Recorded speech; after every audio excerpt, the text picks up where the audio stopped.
जो नमाज पढ़ने वाले जो सरकारी अफसर वो कहे कि अगर वो जोहर की नमाज के लिए मस्जिद नहीं आएंगे तो धीरे धीरे जो है नमाज पढ़ने की सुस्ती होगी। ये मस्जिद है जिसकी वजह से लोगों को फिक्र होती है। आने वाली नौजवान नस्लें जो यहाँ काम करेंगी, जो आईएएस आईपीएस बनेंगे, तो इन इलाकों में दफ्तर में जो काम कर रहे हैं वो कहाँ आएंगे नमाज पढ़ने के। और उसके बगल में ही एक छोटी सी मजार थी, उसको पहले ही हटा दिया गया। सुनहरी बाग मस्जिद के ठीक उल्टे साइड में एक सर्वेंट क्वार्टर है, उसको भी हटा करके उसको चौड़ा रास्ता कर सकते हैं। एक ओवर ब्रिज बनाया जा सकता है, नीचे का अंडरपास बनाया जा सकता है, बहुत सारी चीजें। तो हमने वही पूछा स्ट्रेटेजिकली कि भाई हाँ आप वो पूरी पार्क को हटा सकते हैं, जबकि वही तो ट्रैफिक को सही कर रही है। तो इस पर जवाब उनका वही था कि भाई एनडीएमसी में इस पर हस्तक्षेप। मुझे ऐसा लगता है कि ये कोई जानबूझ करके छोड़ा गया एक सोचा है जिसमें कोई दम नहीं है। आप सबको भरोसा दिलाना चाहता हूँ कि चाहे हमें कितनी भी खरी खोटी लोगों का क्यों न सुननी पड़े, जितनी भी आलोचनाएं सुननी पड़े, लेकिन हम सरकार के साथ संवाद करेंगे, आगे भी करेंगे, प्राइम मिनिस्टर से भी करेंगे, होम मिनिस्टर से भी करेंगे।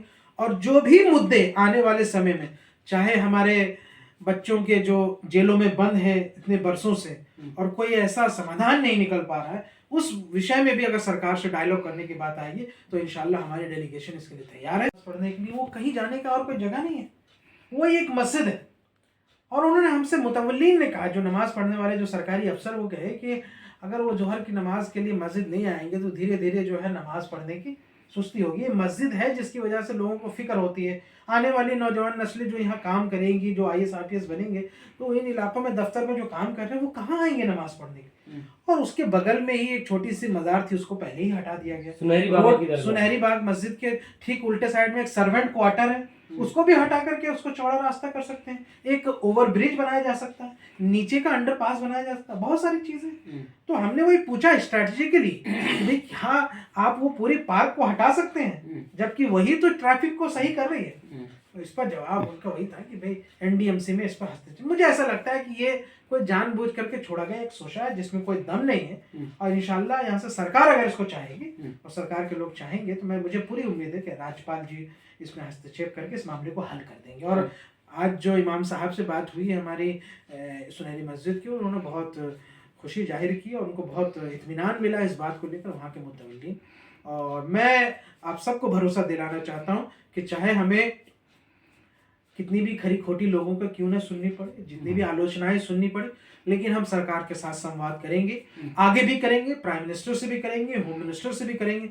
और जो भी मुद्दे आने वाले समय में, चाहे हमारे बच्चों के जो जेलों में बंद है इतने बरसों से और कोई ऐसा समाधान नहीं निकल पा रहा है, उस विषय में भी अगर सरकार से डायलॉग करने की बात आएगी तो इंशाल्लाह हमारी डेलीगेशन इसके लिए तैयार है।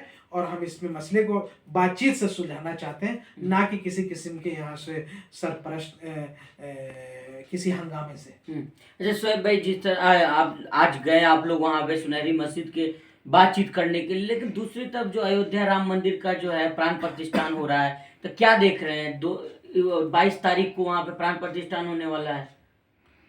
ये देखिए, मुस्लिम समाज के लोगों ने ही, आप सब ने, हम सब ने ही टेलीविजन पे कहा था ना कि जो सुप्रीम कोर्ट का फैसला आएगा हम उसको मानेंगे।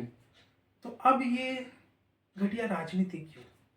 जब सुप्रीम कोर्ट का एक फैसला आ चुका है, जब हम उसको मान चुके हैं, बात खत्म हो चुकी है, अब वो उस जगह पे कुछ भी बनाए, हमारा उससे क्या लेना देना, वो कुछ भी करे। ये बाज दफा क्या होता है कि विपक्ष के कोई नेता अगर हिंदू धर्म के खिलाफ बोला है, सनातन धर्म के खिलाफ बोला है या कुछ, तो लोगों को मीडिया इस बात को प्रोजेक्ट करती है, देखिए ये मुसलमान भी ऐसे कहते हैं, जबकि मुसलमान उनकी आस्था के बारे में कभी बुरा नहीं कहता। हमारी लड़ाई तो जमीन की थी ना, मस्जिद की थी ना, वो तो सुप्रीम कोर्ट ने कह ही दिया कि भाई वहां मंदिर तोड़ के मस्जिद नहीं बनाई गई थी। अब ये जब एक जजमेंट आ गया तो मुझे लगता है इस दौर में उस विषय में कोई ओछी कमेंट करना या कोई ऐसी जो मुल्क के सांप्रदायिक माहौल को खराब करे, ये ठीक नहीं है। मुसलमानों को कभी कभी कुछ किसी मुद्दे पे खामोश भी रहना चाहिए। आप देखिए तो सब्र तो कीजिए। सुलह हुदैबिया भी देखा है कभी, सुना है? सुलह हुदैबिया का भी दौर था, स्ट्रैटेजिकली काम लेना चाहिए, हिकमत से काम लेना चाहिए। हर दौर में यहाँ से वबाल के साथ, जवाल के साथ जो है, हर दौर में जो है आप सोचेंगे कि हम बिल्कुल हंगामे के साथ काम ले लेंगे, ऐसा नहीं है। लेकिन मुसलमानों के नाम के साथ लगातार मंदिर को उड़ाने की धमकियां तो दी जा रही हैं। भाई पकड़ने वाले भी तो उत्तर प्रदेश के पुलिस वाले हैं ना, कोई आगे भी ऐसा ऐसा आएगा। और ये तो दुनिया देख रही है। जो नैरेटिव ये बनता था कि मुसलमान इस तरह की चीज़ें कर रहे हैं, वो भी देख रहे हैं कि बहुत सारे लोग मुसलमानों को बदनाम करने के लिए जो है खुद हिंदू समाज के लोग ही चाहे गौ हत्या कर रहे हैं, वो कभी यहाँ से मंदिर को उड़ाने की धमकी दे रहे हैं। तो ये सारी चीज़ें हैं, सरकार की नज़र में भी है। सरकार अंतर्राष्ट्रीय स्तर पर एक पॉस्चरिंग भी चाहती है। अगर उस पॉस्चरिंग के लिए अगर आप इस बात को देखना चाहते हैं कि मुस्लिम समाज आपका किसी मुद्दे पर साथ दे, तो सरकार को ये डायलॉग के रास्ते बनाए रखना चाहिए। और अगर ऐसा होता है तो आने वाले वर्षों में मुझे उम्मीद है कि जो ये टसल है, जो ये लॉगर हेड्स है, जो ये टकराव की स्थिति है, इसमें बहुत कमी आएगी। चलिए, बहुत शुक्रिया। बहुत बहुत शुक्रिया। क्या निष्कर्ष निकला आज? देखिए, हमारी एक मुहिम है संवाद से समाधान तक, और सुनहरी मस्जिद दिल्ली का मुद्दा बहुत संवेदनशील मुद्दा है। और हम ये समझते हैं कि इस मुद्दे को बगैर किसी राजनीति के इसको एमिकेबली सॉल्व करना चाहिए, क्योंकि मुसलमानों की बहुत बड़ी सेंटिमेंट इससे जुड़ी हुई। 300 साल पुरानी मस्जिद है, आज इमाम साहब ने बताया। और ऐसे मुद्दे पर जब मुझे लगता है कि ओछी राजनीति हो रही है और काम कुछ नहीं हो रहा है, क्योंकि अल्टीमेटली जो पावर पोजीशन में बैठे हुए वही डिसीजन लेंगे, वो they are the decision makers. जब तक आप उनके साथ डायलॉग नहीं करेंगे, प्रोसेस नहीं करेंगे, तो अल्टीमेटली उसका कोई रिजल्ट, हमने पहले भी देखा, हमारा तजुर्बा कि जितने मामलों में इस तरह के हंगामे हुए उसका रिजल्ट जो है वो नुकसान ही हुआ है और उसका कोई फायदा हुआ नहीं। इसलिए हम ये समझते हैं कि कई ऐसे मुद्दे हैं जिस पर सरकार के साथ बैठ करके बातचीत करनी चाहिए, समझौता करना चाहिए।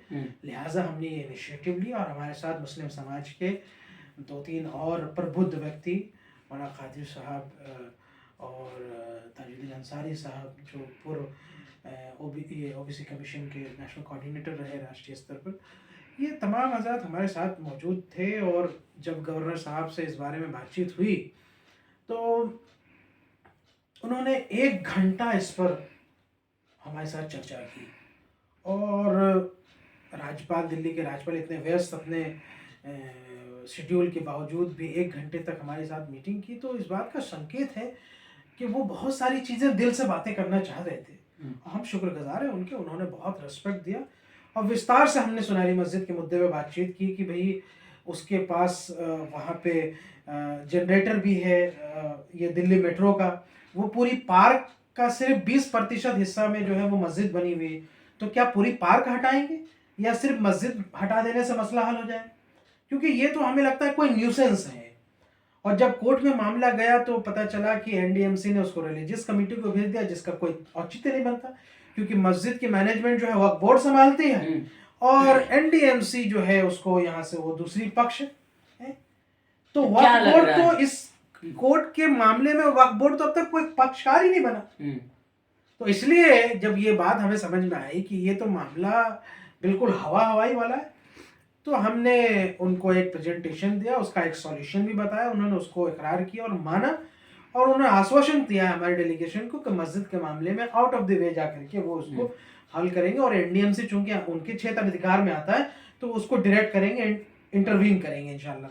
दूसरी बात कि वक्फ बोर्ड में अभी कोई चेयरमैन नहीं है, तो उन्होंने कहा कि हम इसको डायरेक्ट करेंगे कि इस पर जो है पार्टी बना करके वो एक मसला एमिकेबली सॉल्व कर दिया जाए। इंशाल्लाह इस बात की उम्मीद है कि मस्जिद को खरोच तक नहीं आएगी, ये जहाँ तक पूरी बात। उसके बाद तमाम मौजू पर बात हुई। राज्यपाल ने हमसे कहा कि आज फिल्टर करके बात न कीजिए शोएब जमाई, आज दिल से बात कीजिए। आज उन्होंने और भी सारे अपॉइंटमेंट कैंसिल कर दिए दूसरों के, और दिल खोल के बात की। हमने भी दिल खोल के बात की। हमने कहा कि सरकार से कोई दुश्मनी नहीं है, हम भी चाहते हैं कि हम पार्टिसिपेट करें, हर बात पे एतजाज हो, प्रोटेस्ट हो, ऐसा कोई ज़रूरी नहीं। We want to be the process of the government, हम डिसीजन मेकिंग में आना चाहते हैं। हमारी मुसलमान कम्युनिटी जो है अब वो थक चुकी है अपने बच्चों को जेलों में देखते हुए और खूनरेजी और तमाम हंगामों से। अब वो चाहती है कि सरकार से बातचीत हो, कई मसले पे समझौता हो। हर आदमी चैन से जीना चाहता है, तो सरकार एक संवाद के लिए रास्ता कायम करे। हम तैयार हैं आगे बढ़ने के लिए। और हमने कहा कि देखिए, जो कुछ लोग ऐसे बैठे हैं जो आपको लगता है कि यही मुस्लिम को रिप्रेजेंट कर रहे हैं, ऐसा नहीं है। जिसकी समाज के अंदर स्वीकार्यता है, एक्सेप्टेंस है, आप उनको मौका दीजिए, वो आगे आएंगे, तभी तो आपकी बातें ज्यादा लोगों तक कन्विंस होगी। तो क्या लग रहा है सुहेब भाई, आप गए थे आज, तो क्या पॉजिटिव निर्णय आएगा मस्जिद के पक्ष में? इंशाल्लाह राज्यपाल जी ने जिस तरीके से पॉजिटिवली इसमें काम किया, और बाकायदा पूरी प्रेजेंटेशन, हमने पूरी फाइल उनको यहाँ से सबमिट की। कई लोगों की रिसर्च उस मामले में है, हमारे साथ वकील भी थे, हमारे साथ जी सलाम के रिपोर्टर भी थे, जिन्होंने पूरी 9-9 घंटे की रिकॉर्डिंग की है वहाँ पे, ये बताने के लिए कि भी किसी भी स्थिति में, चाहे G20 का दौर हो, चाहे यहाँ से जुमे के दिन जो सबसे ज्यादा भीड़ होती है, किसी भी स्थिति में उस जगह पे सुनहरी मस्जिद के पास ट्रैफिक की वजह से जाम नहीं लगता है। तो कोई ऐसी वजह नहीं है कि उसको आप तोड़े। इसलिए हमारी ये मस्जिद सिर्फ हमारी नहीं, आर्कोलॉजिकल सर्वे ऑफ इंडिया के अंदर आती है, 300 साल पुरानी मस्जिद है, और इन तमाम चीजों का पहले से कोर्ट में स्टे। तो ये तो एक न्यूसेंस है जिसको मुझे लगता है कि किसी हिंदुत्व संगठन ने ये उकसाया है, और इस मामले में तो हमें इसको संवाद के साथ हल कर लेना चाहिए। और इंशाल्लाह 24 तारीख को भी इस पर बातचीत अगले होनी है, अगले चरण की। इंशाल्लाह मुझे उम्मीद है कि उस वक्त तक में रिजल्ट भी बहुत अच्छे आ जाएंगे। लेकिन जो मुख्ता ये बात हुई है कि उन्होंने कहा कि ये संवाद का दौर हमेशा बने रहना चाहिए और मिलते रहें, चीजें बातें होती रहेंगी। हमने कहा इंशाल्लाह जरूर मिलेंगे। जिन चीजों पे हमें विरोध करना होता है, आप देखते हैं हम टेलीविजन पे करते हैं, हर प्लेटफॉर्म पे करते हैं, लेकिन जहां हमें लगता है कि संवाद की गुंजाइश है, वहां पे सरकार के और सरकार के लोगों से संवाद करना चाहिए। और ये एक रास्ता है, इसलिए हमने इस मुहिम का नाम दिया संवाद से समाधान तक। अब ये चार्म जो है ना प्रोटेस्ट करने का, सड़कों पे उतरने का, ये चार्म लूज कर रहा है। बहुत सारी पार्टियां, मैं नाम नहीं लेना चाहता, बहुत सारी तंजीम, बहुत सारे सो कॉल्ड नेता, वो चाहते हैं कि वो नेता बने और बलि का बकरा हमारे मुसलमान नौजवान बने। क्यों बने? हमारे नौजवान क्यों जेलों में जाएं? हमारी माओं के सामने उनके बेटों को क्यों जेल भेज दिया जाए? हमारे घर क्यों बुलडोजर से ढहे? क्या हमारी जिम्मेदारी है भारतीय जनता पार्टी को हराने की? हम ठेकेदार हैं, और क्यों हराना? ये सियासत की बातें नहीं। हम समाज की तरफ से अगर सोचेंगे तो मुझे लगता है कि एक डायलॉग प्रोसेस करना चाहिए, और एक गुंजाइश है। प्रधानमंत्री ने इस बात का आश्वासन दिया, आज मैंने दिल खोल के बात रखी। उन्होंने कहा कि क्या ऐसी वजह है कि, राज्यपाल ने कहा महोदय ने, कि क्या ऐसी वजह है कि इतनी आउटरीच के बाद इतने सारे प्रोग्राम्स हैं सरकार के, उसके बावजूद मुस्लिम समाज का विश्वास जो है वो मास लेवल पे नहीं है। हमने कहा देखिए, एक ऐसा मुद्दा है जिस पे मुस्लिम समाज समझौता नहीं कर सकता, वो है तौहीन रिसालत। आप मुझे गाली दे दीजिए, मैं बर्दाश्त कर लूंगा, आप मुसलमान को गाली देंगे वो डिफेंड कर लेगा, लेकिन आप कोई हमारे नबी सल्लल्लाहु अलैहि वसल्लम की तौहीन करे, ये इस पर समझौता हो ही नहीं सकता। उन्होंने कहा बिल्कुल सही बात है, हर किसी को बुरा लगेगा, और उन्होंने अफसोस जाहिर किया कि ऐसा पूर्व में जो हुआ, और आश्वासन दिया कि कार्रवाई होगी, और प्रधानमंत्री की तरफ से सख्त निर्देश, इस तरह के जो भी एलिमेंट इस तरह की चीजें काम करते हैं जो तौहीन रिसालत का बार बार डिलिबरेटली काम करते हैं, उन पर सख्त कार्रवाई। और इंशाल्लाह हम इस चीज को सुनिश्चित करेंगे। हमने कई चीजें इस पर वर्कआउट किया है, और जो लोग इस तरह का लगातार कर रहे हैं उनके बारे में इंशाल्लाह होम मिनिस्ट्री से भी और तमाम जगहों से भी बातचीत चल रही है, जिसको लेकर हम लोग उस पर सख्त कदम उठा। मस्जिद कमेटी से कोई बात हुई आप लोग? हाँ बिल्कुल, उसके बाद जो है मस्जिद कमेटी से भी बातचीत हुई, पहले भी बातचीत हुई। तो मस्जिद कमेटी ने इस बात को कहा है कि जमीयत उलमा गई है, लेकिन हम चाह रहे हैं कि मुतवल्लीन में से जो है एक तबका उठ करके जो है उसमें जाएगा। और सबसे बड़ा उनका कंसर्न ये है कि उन्होंने कहा कि देखिए, ये मस्जिद एक बहुत इम्पॉर्टेंट हिस्टोरिकल साइट के साथ साथ एक बहुत ज़रूरी है, नीड है